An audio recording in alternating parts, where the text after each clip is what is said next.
OM, la grosse prise de risque de la direction sur le calendrier de Ligue 1. L'Olympique de Marseille s'apprête à vivre une saison particulière, à la fois pleine d'espoir et de danger. Qualifié pour la prochaine Ligue des Champions, le club phocéen sait que la saison 2024 à 2025 sera décisive dans sa stratégie de croissance sportive et financière. Mais à la surprise générale, la direction olympienne, emmenée par Pablo Longoria, aurait fait un choix audacieux, voire risqué, concernant le calendrier de Ligue 1. Selon les informations rapportées par la Provence, le club aurait formulé une demande singulière à la Ligue de football professionnel, démarrer le championnat en affrontant plusieurs cadors du championnat. Une décision rare qui soulève de nombreuses interrogations. Pourquoi une telle stratégie? Quels bénéfices espérer? Et surtout, quel danger potentiel pour un club dont la saison s'annonce déjà périlleuse? Une demande inédite à la LFP. La plupart des clubs, lorsqu'ils pensent au calendrier, espèrent généralement un départ progressif, avec des affiches abordables pour lancer une dynamique positive. Mais la direction marseillaise a fait un pari inverse. L'idée est claire, affronter dès les premières journées des équipes redoutables comme le PSG, l'Olympique lyonnais, le Stade rennais ou encore le RC Strasbourg. À première vue, ce choix peut sembler suicidaire.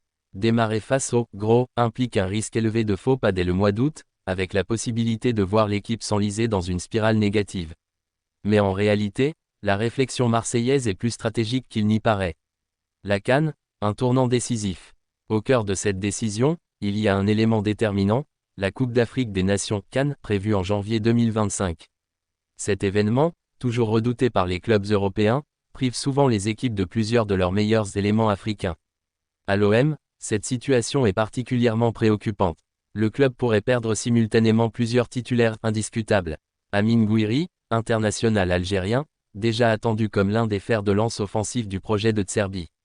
Geoffrey Kondogbia, un cadre de l'entrejeu, dont l'impact physique et l'expérience sont cruciaux.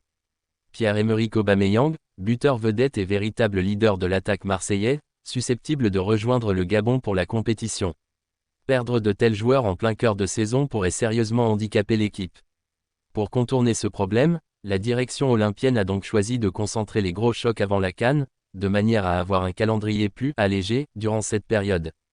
Affronter des équipes théoriquement plus abordables sans ces cadres semble plus gérable que de croiser le fer avec le PSG ou Lyon en janvier. Un pari calculé, mais risqué. Cette stratégie s'inscrit dans une logique claire. Elle permet de maximiser les chances de récolter des points en janvier-février, au moment où l'OM sera diminué. Toutefois, cette prise de risque est lourde de conséquences. 1. Un début de saison explosif. Si Marseille démarre par plusieurs confrontations face à des adversaires directs pour les places européennes, le risque est grand de perdre du terrain dès les premières journées.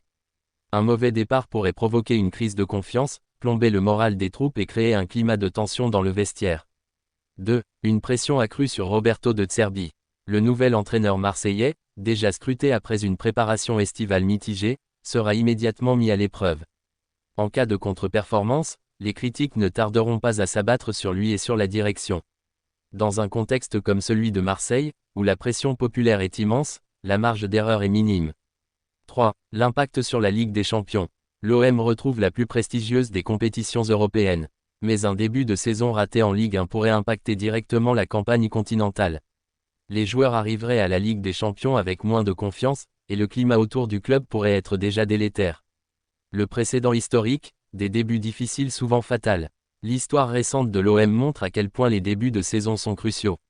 Les années où le club a enchaîné les défaites dès août ou septembre ont presque toujours débouché sur des saisons décevantes. A l'inverse, un départ réussi permet souvent de surfer sur une dynamique positive.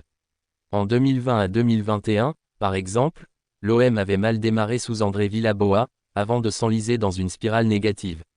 À l'opposé, la saison 2021 à 2022 avait été marquée par un excellent départ avec Jorge Sampaoli, qui avait permis de sécuriser une place en Ligue des Champions.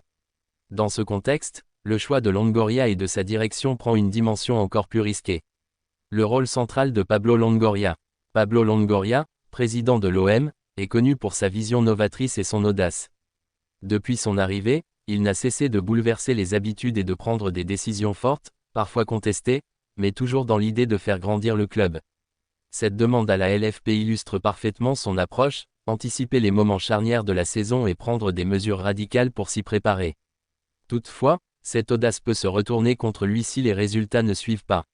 Les supporters, déjà impatients après la défaite contre Rennes, pourrait rapidement pointer du doigt une gestion jugée trop théorique et déconnectée de la réalité du terrain. Les supporters entre inquiétude et espoir. Du côté des supporters marseillais, les réactions sont partagées.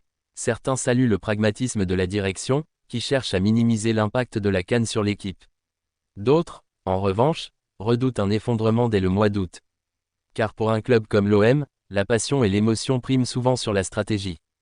Un début de saison marqué par plusieurs défaites contre le PSG ou Lyon pourrait rapidement transformer le Vélodrome en chaudron hostile, non plus pour les adversaires, mais pour les joueurs eux-mêmes. Un pari financier également. Il ne faut pas oublier que derrière le sportif, il y a aussi un enjeu financier colossal. La qualification en Ligue des Champions représente une manne indispensable pour l'OM, qui doit équilibrer ses comptes et continuer à renforcer son effectif. Un mauvais départ en Ligue 1 pourrait fragiliser cette dynamique économique. Perdre trop de points en championnat mettrait en danger la qualification pour la prochaine C1, privant ainsi le club de dizaines de millions d'euros. De plus, un climat de crise pourrait nuire à l'attractivité du club sur le marché des transferts. Les recrues ciblées pourraient hésiter à rejoindre une équipe en difficulté, et certains cadres pourraient se poser des questions sur leur avenir. Le verdict du terrain. Au final, ce choix audacieux de l'OM ne pourra être jugé qu'à travers les résultats. Si l'équipe parvient à accrocher de bons résultats face au gros dès le départ, la stratégie apparaîtra visionnaire. Le club pourra alors aborder la CAN avec un calendrier favorable et une marge de sécurité au classement. Mais en cas d'échec, les conséquences pourraient être désastreuses. Le risque de voir l'OM décrocher trop tôt de la course au podium serait réel, avec une saison européenne plombée et une ambiance explosive autour du club. Audace ou imprudence, la décision de l'Olympique de Marseille de demander un calendrier atypique à la LFP illustre parfaitement l'ADN du club, un mélange d'audace, de passion et de prise de risque. Elle témoigne aussi de la volonté de Pablo Longoria de penser différemment et d'anticiper les obstacles à venir, notamment la Coupe d'Afrique des Nations. Cependant, ce pari, aussi calculé soit-il, repose sur une zone d'incertitude énorme, les résultats sportifs. Si les Phocéens ne parviennent pas à faire face au Cador dès les premières journées, la stratégie pourrait se transformer en cauchemar. La saison de l'OM se jouera donc en grande partie dès le mois d'août. Entre espoir de s'affirmer comme un prétendant sérieux et risque de s'effondrer avant même l'hiver, Marseille s'avance vers un exercice où l'audace de sa direction pourrait être saluée, ou sévèrement critiquée.